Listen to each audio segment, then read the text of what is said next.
อุ้ยอุ้ยอุ้ยบอกแล้วมารับแขกหน่อยได้น้อง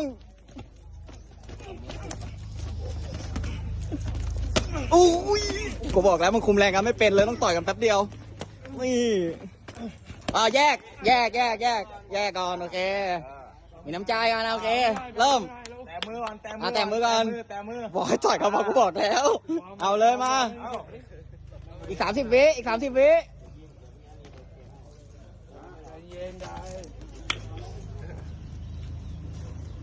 อีก20 วิสุดท้าย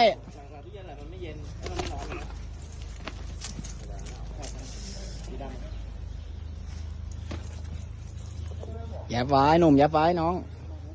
เราสูงกว่าแยบไว้